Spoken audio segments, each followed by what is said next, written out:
सबसे पहले हम जो पेपर की डिवीजन है उसके बारे में पढ़ेंगे। पेपर पैटर्न कि आपको बोर्ड में कैसे पेपर आएगा, कितने मार्क्स का कौन सा सेक्शन होगा। तो सबसे पहले है पेपर ए। पेपर ए के जो टोटल मार्क्स हैं वो हैं 50 और साथ पेपर बी, इसके भी टोटल मार्क्स 50 हैं। तो जो पहला हिस्सा है पेपर ए, ये 2 बुक्स पे मुश्तमिल है, जैसे कि आपकी स्क्रीन पे वाज़ेह है। तो ये जो 2 बुक्स हैं इसमें शामिल हैं book 2 plus novel. First year में आपने पढ़ी थी बुक 1 और बुक 3। बुक 1 शॉर्ट स्टोरीज थी और बुक 3 में प्लेस थे, पोइम्स थी। लेकिन सेकंड ईयर में हम बुक 2 पढ़ते हैं और बुक 2 में कि आगे जो मार्क्स डिवीजन है उसके बारे में बताया गया है कि बुक 2 जो है उसमें 30 मार्क्स का पेपर आएगा और इसके अलावा जो नावल है गुड बाय मिस्टर चिप्स, इसमें 20 मार्क्स का पेपर आपको आएगा। तो आगे मज़ीद हम इनकी फर्दर क्लासिफिकेशन देखते हैं कि एक जो बुक है उसमें कितने मार्क्स का पेपर आएगा। फॉर एग्जाम्पल नीचे लिखा है बुक 2 कंसिस्ट ऑफ, ये जो दूसरी बुक है इसमें क्या क्या चीज़ें आप पढ़ेंगे। मिसाल के तौर पे ये नीचे है 10 शॉर्ट एसेज। अब ये जो बुक 2 है इसमें 10 शॉर्ट एसेज हैं। आपने फर्स्ट ईयर में शॉर्ट स्टोरीज पढ़ी थी, यहाँ पे शॉर्ट ऐसे हैं प्लस 5 हीरोज, मतलब कि ये भी इसी बुक में शामिल है। तो 10 शॉर्ट ऐसेज हैं प्लस 5 हीरोज। तो इनका जो पेपर आपको आएगा, इनके जो क्वेश्चन आएंगे वो अलग-अलग पोर्शन होंगे। अब ये जो शॉर्ट ऐसेज हैं इसमें आपको 4 एमसीक्यूज आएंगे जो कि सिनोनिम्स की सूरत में आपको आएंगे। इसके अलावा आपको 9 सवाल आएंगे जिनमें से आपने 6 अटेम्प्ट करने हैं, मतलब कि 16 नंबर जो आपको ये जो शॉर्ट एसेज हैं इनमें से होंगे। जबकि जो इसी बुक का दूसरा हिस्सा है, दूसरा पार्ट है, वो हीरोज पे मुश्तमिल है। अब जैसा कि आपने ऊपर पढ़ा 5 हीरोज हैं, मतलब कि 5 लेसन हैं। इनमें से आपको 2 एमसीक्यूज आएंगे, वो भी सिनोनिम होंगे, प्लस 9 सवाल आएंगे, उनमें से आप 6 अटेम्प्ट करेंगे। तो ये इनकी जो टोटल मार्क्स हो गए वो हो गए 30। तो बुक 2 जो है वो 30 मार्क्स की मुश्तमिल है। आगे हम चलते हैं नावल। फर्स्ट ईयर में आप शॉर्ट स्टोरीज पढ़ी थी, यहाँ पे नावल है। ये दोनों अपोजिट हैं, अपोजिट चीजें हैं। तो नावल का नाम है गुड बाय मिस्टर चिप्स। ये जो नावल है 18 लेसन पे मुश्तमिल है, 18 इसके चैप्टर हैं। इनमें आपको 4 एमसीक्यूज आएंगे, वो भी सिनोनिम होंगे। सेकंड ईयर में आपको सिर्फ सिनोनिम आते हैं, 10 सिनोनिम होते हैं, 5 प्रेपोजिशन के एमसीक्यूज होते हैं, 5 करेक्शन ऑफ वर्ब। तो नावल में आपको सिनोनिम आएंगे 4 और 12 सवाल आएंगे जिनमें से आप 8 अटेम्प्ट करेंगे। मतलब ये कि ये जो नावल है इसमें आपको 20 मार्क्स का पेपर आएगा। तो इसे हम पेपर ए कहते हैं, जो कि टोटल 50 नंबरों पे मुश्तमिल होगा। अब हम पेपर बी की तरफ चलते हैं। पेपर बी में सबसे पहले जो चीज़ है वो है ऐसे मजमून। फर्स्ट ईयर में आप पढ़ते थे, मॉरल स्टोरीज पढ़ते थे, एप्लीकेशन लिखते थे या लेटर लिखते थे, लेकिन यहाँ पे आप ऐसे लिखेंगे। अब ये जो ऐसे होता है ये 300 वर्ड्स का लिखना पड़ता है, जो कि 15 मार्क्स का होता है। इसके अलावा ईडियम्स हैं। फर्स्ट ईयर में आपने पढ़े थे पेरा वर्ड, जो कि 5 नंबर के थे, लेकिन यहाँ पे ईडियम है 10 मार्क्स के। 7 ईडियम आएंगे जिनमें से आप 5 करेंगे। जो तीसरी चीज है वो है correction parts of speech. Parts of speech आपने पढ़े हैं, मसलन नाउन है, प्रोनाउन है, वर्ब है, वर्ब है, आर्टिकल है, डिटर्मिनर है। तो इनके आपको एमसीक्यूज आएंगे। और जो चौथी चीज है वो है प्रेपोजिशन। बेसिकली ये जो थर्ड और फोर्थ नंबर है, correction of parts of speech और प्रेपोजिशन, ये आपको ऑब्जेक्टिव में आएंगे। ऑब्जेक्टिव जो हिस्सा है वो 20 नंबर का है। जिस तरह पीछे आपको बताया कि 10 उनमें सिनोनिम होंगे, 5 correction of part of speech और 5 प्रेपोजिशन। और इसके अलावा जो एंड पे लास्ट चीज है वो है पैराग्राफ। आपको 15 नंबर का पैराग्राफ आएगा।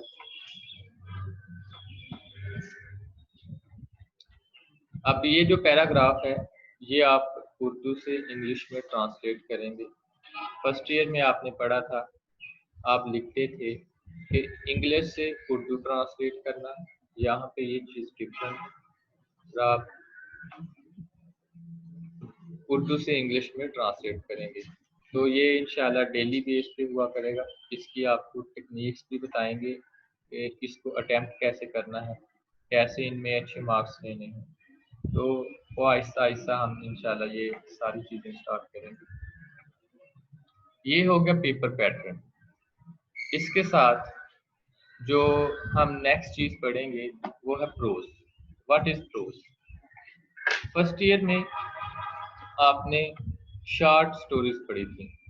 शॉर्ट स्टोरी ऐसी स्टोरी जो कि छोटी हो, जिसको आप एक सीटिंग में ख़त्म कर सकते हैं। इसके अलावा आपने पोइम्स पढ़ी थी, पोइट्री, शायरी। तो ये जो प्रोज और शायरी ये आपस में अपोजिट डिफरेंट चीज़ें।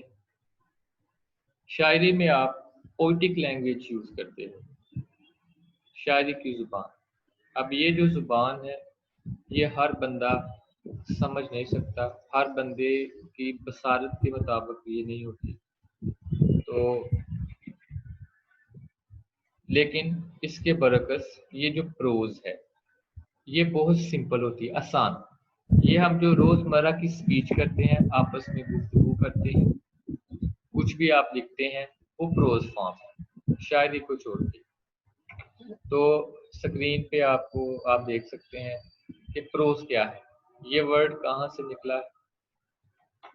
तो प्रोज एक लैटिन वर्ड है, लतीनी जुबान का लफ्ज है, जिसका मतलब होता है स्ट्रेट फॉरवर्ड, सीधी सीधी बात कह देना, बता देना। अब ये एक ऐसी जुबान है जिसमें हम कोई मैट्रिकल स्ट्रक्चर इस्तेमाल नहीं करते। अब ये मैट्रिकल स्ट्रक्चर क्या है? मतलब कि ऐसी जुबान जिसमें हम कोई मीटर इस्तेमाल नहीं करते, जिसमें हम जो शायरी की टेक्निक्स हैं वो इस्तेमाल नहीं करते, बल्कि सादा लफ्ज़ों में आप कह सकते हैं प्रोज एक ऐसी जुबान है जो कि सिंपल है, आसान है और उसे हर बंदा बड़े अच्छे तरीके से समझ सकता है। मिसाल के तौर पे ये स्क्रीन पे आप देखें, ये जो ऑरेंज कलर में 4 लाइन्स हैं। The woods are lovely, dark and deep, but I have promises to keep, and miles to go before I sleep, and miles to go before I sleep. आप ये देखें, ये प्रोज है या poetic language है? तो आप देखते हैं कि ये शायरी है, ये पोइट्री है। अब हर बंदा इसको समझ नहीं सकता, हर बंदा इसको एक्सप्लेन नहीं कर सकता, तो इसको कहते हैं हम पोइटिक लैंग्वेज।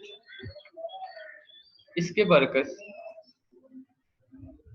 जो प्रोज है, रिटन इन सिंपल लैंग्वेज, ये सादा जुबान में लिखी जाती है। Even a layman can also read and right. अब लेमैन क्या है? लेमैन कहते हैं हम आम आदमी। ऐसा आदमी जो पढ़ा लिखा ना हो। अब प्रोज ऐसी जुबान है जिसको हर बंदा लिख सकता है, बोल सकता है, पढ़ सकता है, इसको हम प्रोज कहते हैं। समझ आ गई बच्चों? दोबारा सुने। प्रोज एक ऐसी जुबान है जो कि सादा है, सिंपल है, जिसे हर बंदा समझ सके, हर बंदा जिसे बोल सके, उसे हम प्रोज कहते हैं। मिसाल के तौर पर ऊपर मैंने आपको पहले शायरी की, पोइट्री की कुछ लाइंस बताई। अब इन लाइंस की हम पैराफ्रेज करते हैं, इन लाइंस को हम सिंपल करके लिखते हैं।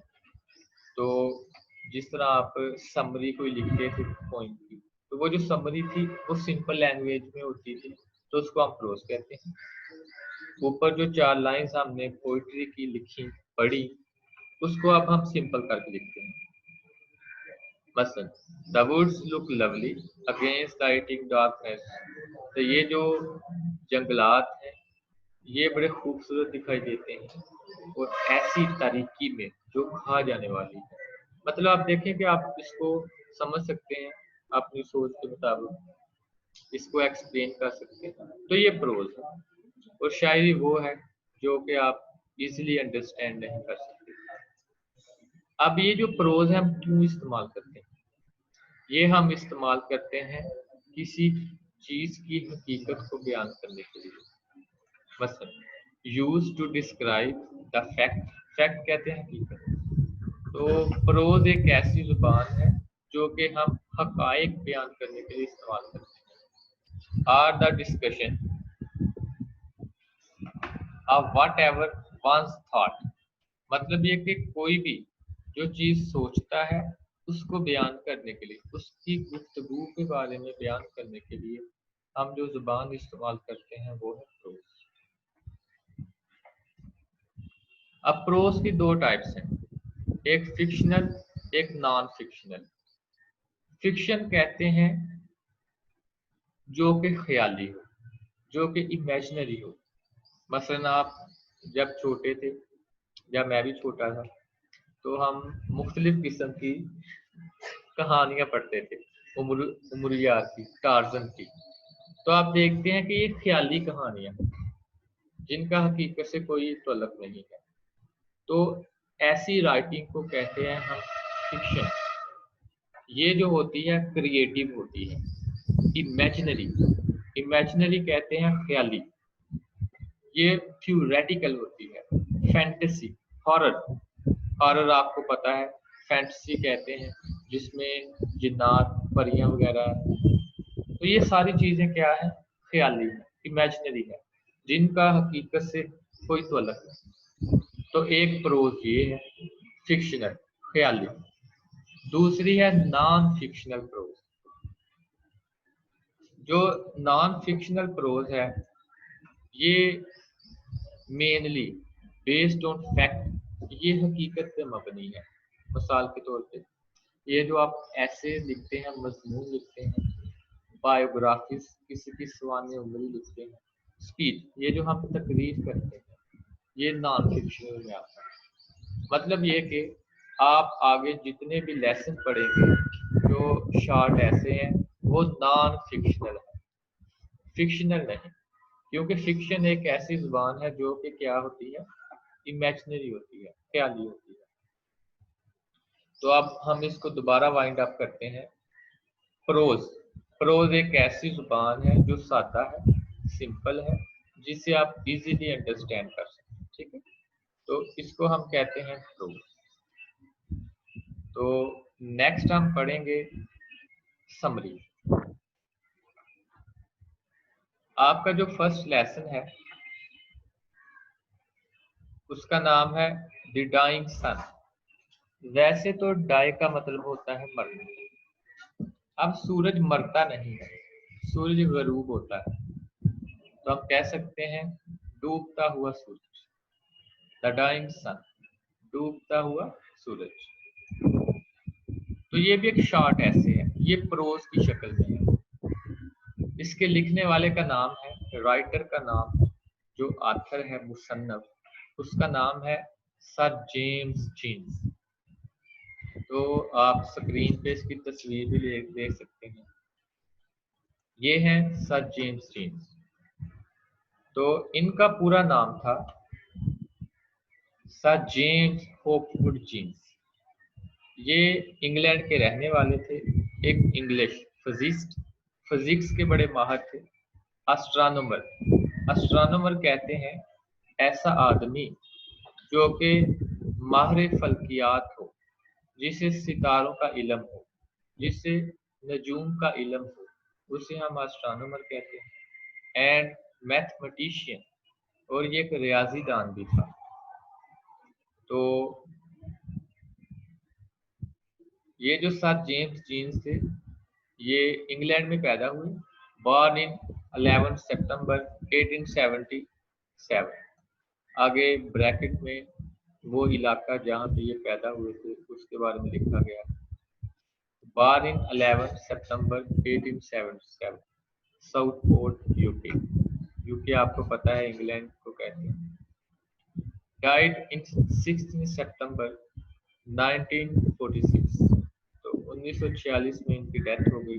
डॉर्किंग भी वहाँ के एक इलाका है इंग्लैंड का। तो ये जो हमने पढ़ा, ये सर जेम्स जीन की बायोग्राफी सवानियों में। अब हम पढ़ते हैं सर जेम्स जीन ने कौन कौन सी किताबें लिखी, और ये जो लेसन है द डाइंग सन, ये कहाँ से लिया गया, उनकी कौन सी किताब है जिसका ये हिस्सा है। तो आप स्क्रीन पे जो इनकी सबसे मशहूर किताबें हैं उनको देख सकते हैं। सबसे पहली किताब द मिस्टीरियस यूनिवर्स। मिस्टीरियस कहते हैं पुरअसरार, ऐसी चीज, ऐसी बात जो कि इंसान की सोच से बाहर हो। द मिस्टीरियस यूनिवर्स, पुरअसरार कायनात। अब ये जो आपका लेसन है द डाइंग सन, ये इसी बुक का एक लेसन है, इसी बुक का एक हिस्सा है। द मिस्टीरियस यूनिवर्स का, मिस्टीरियस यूनिवर्स के 5 चैप्टर हैं, और जो सबसे पहला चैप्टर है वो है द डाइंग सन, डूबता हुआ सूरज। इसके अलावा उन्होंने एस्ट्रोनॉमी एंड कॉस्मोलॉजी लिखी, the universe around us, the dynamic theory of gases, the stars in their courses. तो ये इनकी सबसे मशहूर, सबसे फेमस बुक्स हैं। अब सर जेम्स जीन ने सबसे पहले हमें बताया कि ये जो मादा है ये कायनात में हमेशा बनता रहता है। He was first to propose that matter is continuously created throughout the universe। कि ये जो मादा है सारी कायनात में हमेशा मुसलसल बनता रहता है। इनकी इन्हीं खिदमात की वजह से इन्हें नाइट का खिताब दिया गया। नाइट किसे कहते हैं? नाइट कहते हैं सर को, सर का खिताब। तो 1928 में इन्हें सर का खिताब दिया गया। इसके अलावा इन्होंने एक थ्योरी पेश की जिसे कैटास्ट्रोफिक का टाइडल थ्योरी कहते हैं। तो ये जो द डाइंग सन है ये इसी थ्योरी पे मबनी है, इसी थ्योरी पे बेस करता है, टाइडल थ्योरी या कैटास्ट्रोफिक थ्योरी। तो ये था इनके जो अहम काम थे। अब हम पढ़ते हैं समरी, द डाइंग सन की समरी। ये जो लेसन है इसमें राइटर ने हमें क्या बताने की कोशिश की है। दरअसल इसमें राइटर ने जो अपनी तहकीकात, ऑब्जर्वेशन के मुताबिक उसने एक थ्योरी पेश की जिसे टाइडल थ्योरी कहते हैं या कैटास्ट्रोफिक थ्योरी। और ये जो थ्योरी है ये यूनिवर्स के बारे में है, कायनात के बारे में। ये जो कायनात है इसमें ये जो सितारे हैं, सियारे हैं, ये कैसे बने, कैसे मार्ज़ वजूद में आए। इसके अलावा आपने बिग बैंग थ्योरी के बारे में पढ़ा था। बिग बैंग थ्योरी क्या है? उसके मुताबिक एक प्रीस्ट था जिसने एक थ्योरी पेश की। उसने कहा कि ये जो कायनात है ये एक धमाके से मार्स से वजूद में आई। तो इसी तरह सर जेम्स जी ने भी अपनी एक थ्योरी पेश की जो कि बिग बैंग थ्योरी की अपोजिट है, जो कि उसके मुखालिफ है। अब इस थ्योरी को हम आगे जाके डिस्कस करते हैं। सबसे पहले हम पढ़ेंगे पॉइंट की ये जो लेसन है द टाइम सन इसकी समरी। तो लेसन का जो पहला हिस्सा है उसमें राइटर कायनात की वुसअत के बारे में बताता है कि कायनात कितनी वसी है, इसमें कौन कौन सी चीजें हैं। तो नंबर 1 ये कायनात की वुसअत के बारे में बात करता है। इसके अलावा सितारों का जो साइज है, सितारों की जिसामत, ये सितारे छोटे हैं या बड़े हैं, और ये कैसे मार्जिन होते हैं। तो राइटर कहता है कि इस कायनात में, स्पेस में, खला में लाखों करोड़ों खरबों जो सितारे हैं वो मूव कर रहे हैं, वो फिर रहे हैं, कोई इधर को जा रहा है, कोई इधर को जा रहा है। तो millions of stars are wandering in space. खला में लाखों सितारे घूम रहे हैं, फिर रहे हैं। फिर वो उनकी जिसामत के बारे में बात करता है कि ये जो सितारे हैं इनका साइज कितना है। तो आपको पता है कि कुछ चीजें छोटी होती हैं, कुछ बड़ी होती हैं। इसी तरह कुछ सितारे छोटे भी हैं, कुछ बड़े भी हैं। तो राइटर पहले हिस्से में बात करता है कि कायनात में कुछ सितारे इतने बड़े हैं कि एक सितारे के अंदर लाखों जमीनें समाई जा सकती हैं। मतलब ये कि सितारा जमीन से लाखों गुना बड़ा है। इसके अलावा वो बात करता है कि अगर हम सितारों को और ज़मीन को कंपेयर करें, इनका मुवाजना करें, तो हमारी ज़मीन बहुत ही छोटी है, बहुत ही छोटी, इतनी छोटी जिस तरह एक रेत का ज़र्रा। अब आप रेत के ज़र्रे को देखते तो वो बहुत छोटा आता है। तो राइटर भी बयान करता है कि ये जो हमारी ज़मीन है इसका साइज बहुत ही छोटा है, रेत के ज़र्रे की तरह छोटा। फिर राइटर बताता है कि सितारों के दरमियान डिस्टेंस बहुत ज़्यादा है, फासला बहुत ज़्यादा है। अब आप देखें कि आसमान पे नज़र दौड़ाएं तो आपको अनगिनत स्टार्स नजर आते हैं। अब ये जो स्टार्स हैं इनके दरमियान फासला बहुत ज़्यादा है, ये करीब नहीं आते। अल्लाह ताला ने इनकी एक लिमिट, एक हद मुकर्रर की है।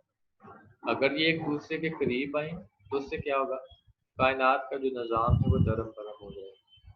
तो इसलिए अल्लाह ताला ने इनके दरमियान बहुत ज़्यादा वुसअत रखी है, फासला रखा है, तो ये एक दूसरे के करीब नहीं आते, इनके दरमियान डिस्टेंस बहुत ज़्यादा है। तो राइटर कहता है कि यही वजह है कि एक सितारा कभी कभार ही दूसरे सितारे के करीब आता है। तो ये जो समरी है, अगर आप इसको पढ़ेंगे, इसको इस तरह से तरतीब दिया गया है कि अगर आप इसी को पढ़ेंगे तो आपकी सारी एक्सरसाइज हल हो जाएगी। तो राइटर कहता है कि ये जो सितारे हैं ये तन्हाई में सफर करते हैं।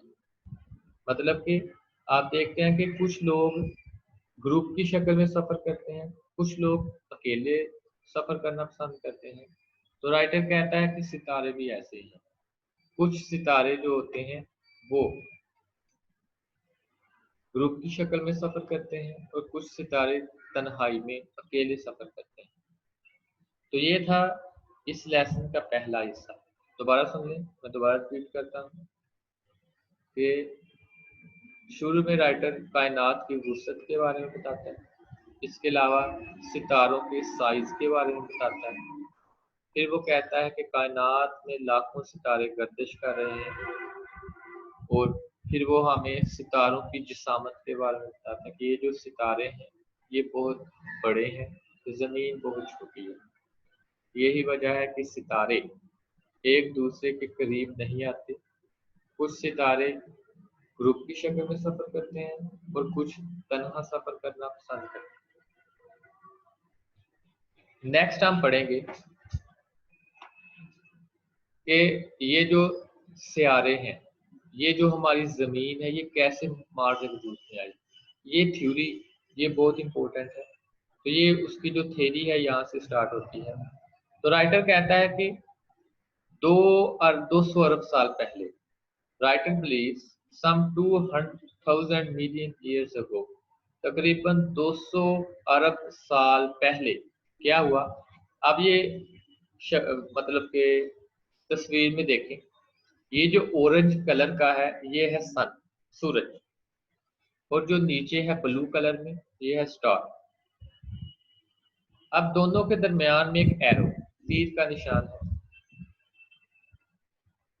तो राइटर कहता है कि 200 अरब साल पहले एक सितारा घूमता हुआ सूरज के करीब आ गया। अब आपको पता कि सूरज स्टिल है, स्टैंड स्टिल, ये मूव नहीं करता, हरकत नहीं करता, ठीक है। तो राइटर कहता है कि एक सितारा, अब इस सितारे को राइटर ने दो नाम दिए हैं, एक तो वांडरिंग स्टार, दूसरा द कॉज ऑफ डिस्टरबेंस, परेशानी की वजह, मुसीबत की वजह। तो राइटर कहता है कि एक सितारा घूमता हुआ सूरज के करीब आ गया, तो इनके दरमियान कशिश पैदा हो गई। ग्रेविटी, जिस तरह फोर्स ऑफ ग्रेविटी होती है, इसी तरह इनके दरमियान कशिश पैदा हो गई। तो जैसे अब इस कशिश से सूरज के ऊपर, सूरज की सतह पे एक पहाड़ी बन जाती है। जैसा ये आपको ट्राइंगल नजर आ रही है, तो ये समझे कि ये एक माउंटेन है, ये एक पहाड़ी है जो कि सूरज की सतह पे बन गई। किस वजह से बन गई? जब सितारा सूरज के करीब आता है तो कशिश की वजह से सूरज की सतह पे एक पहाड़ी बन जाती है। अब जैसे ही ये सितारा मूव करता है, थोड़ी सी दूर जाने की कोशिश करता है, तो वो जो सूरज की सतह पे एक पहाड़ी बनी थी वो टूट जाती है। अब ये जब ये पहाड़ी टूटती है तो इसके जो ज़र्रात हैं वो पूरी कायनात में फैल जाते हैं, आसमान में, खला में फैल जाते हैं और मूव करना शुरू कर देते हैं।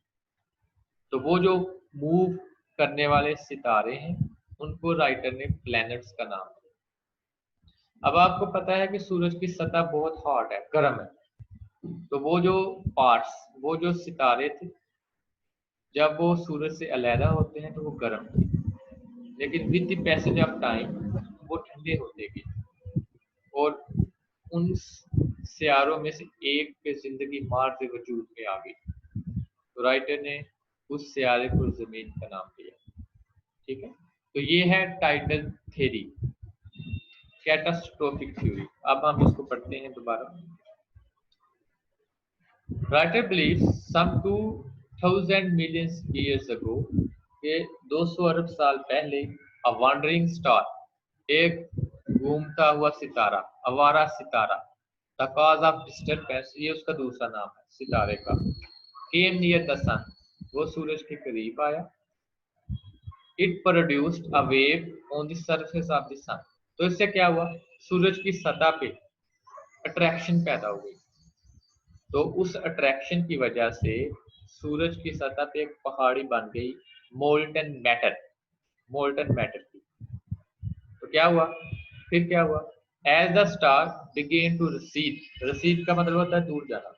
तो जैसे ही ये सितारा जो कि सूरज के करीब आया था, ये दूर जाने की कोशिश करता है, तो वो जो पहाड़ी बनी थी वो टूटी। तो फिर क्या होता है, These pieces became planets, तो वो जो पहाड़ी बनी थी जब वो टूटी, उसके ज़रात फैल गए, उसको राइटर ने प्लैनेट्स का नाम दिया, और हमारी ज़मीन भी उनमें से एक। फिर वो राइटर बताता है कि सितारों पे ज़िंदगी पॉसिबल क्यों नहीं है। अब आपको पता है कि सितारे बहुत गर्म होते हैं, हॉट, उन पे ज़िंदगी पॉसिबल नहीं है।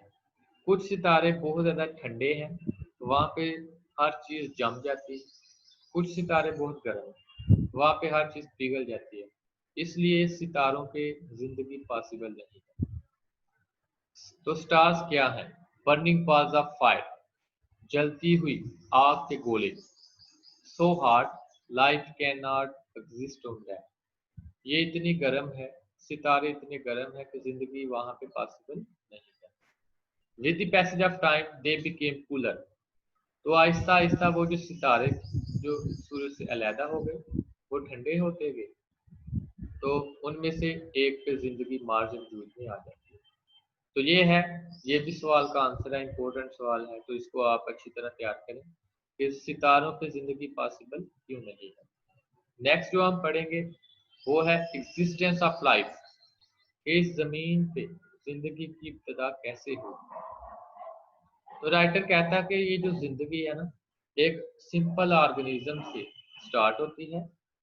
With the passage of time वो जो ऑर्गेनिज्म था वो कम्प्लेक्स होता गया, और उस ऑर्गेनिज्म में ये एबिलिटी थी कि मरने से पहले वो दो हो जाते थे, ज्यादा हो जाते थे. तो इन ऑर्गेनिज्म से जिंदगी मार्स में वजूद में आती है. तो ये भी इम्पोर्टेंट सवाल है, इसको आपने तैयार करना है कि जिंदगी जमीन पे जिंदगी की इब्तिदा कैसे होती है.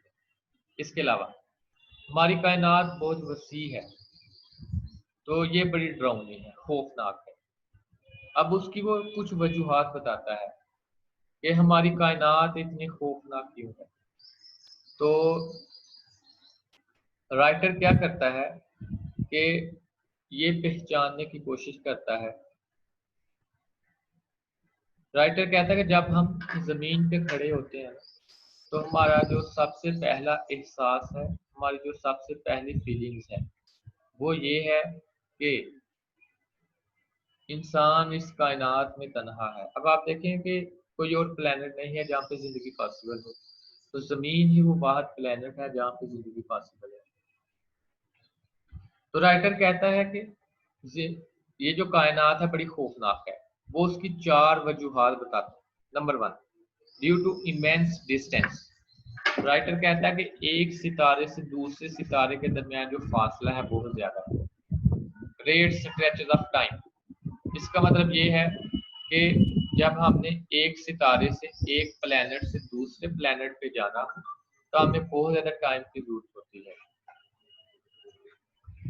इसके अलावा तीसरी चीज है कि हमारी जो खला है, हमारी जो जमीन है, जमीन बहुत छोटी है, इंसान खला में तन्हा है. और जो चौथी चीज है जिसकी वजह से हम परेशान है वो ये है कि इस प्लेनेट के अलावा जिंदगी और पॉसिबल नहीं. तो ये भी बहुत इंपॉर्टेंट सवाल है कि ये जो कायनात है इतनी खौफनाक क्यों है. तो आपने उसके 4 रीजन बताने हैं. एंड पे हम देखते हैं कि जिंदगी गुजारने के लिए हमें कौन कौन सी चीजें दरकार हैं. तो सबसे पहली बात है कि टेम्परेचर सूटेबल होना चाहिए, मुनासिब होना चाहिए. अब आप देखते हैं कि ना तो बहुत ज्यादा गर्मी हो वहाँ काफी जिंदगी वहाँ पे पॉसिबल नहीं है, अगर बहुत ज्यादा सर्दी हो वहाँ पॉसिबल नहीं है. तो लाइफ रिक्वायर्स सूटेबल टेम्परेचर. तो जिंदगी गुजारने के लिए मुनासिब दर्जा हरारत की जरूरत होती है. मसलन एयर, हवा, वाटर, सूटेबल टेम्परेचर. तो ये अहम 3 चीजें हैं जो कि रिक्वायर्ड है. इसके साथ लाइफ इज ओनली पॉसिबल और नॉट, ये जिंदगी सिर्फ जमीन पे मुमकिन है, इसके अलावा कहीं और नहीं है. Earth is neither too hot not too cold. और जमीन ना ही बहुत गर्म है ना ही बहुत ठंडी है. ठीक है, तो ये है रिक्वायरमेंट्स फॉर लाइफ. तो ये थी समरी दैट आई एम सन. अब बच्चों आपने इस समरी को रिपीट करना है, ये मैं आपको व्हाट्सएप पे भी सेंड कर दूंगा. तो इस समरी को आपने पढ़ना है, यही आपकी एक्सरसाइज है, इन्हीं में से आपको सवालात आएंगे और यही उसके आंसर है. ठीक है, चलिए ठीक है, अल्लाह हाफिज.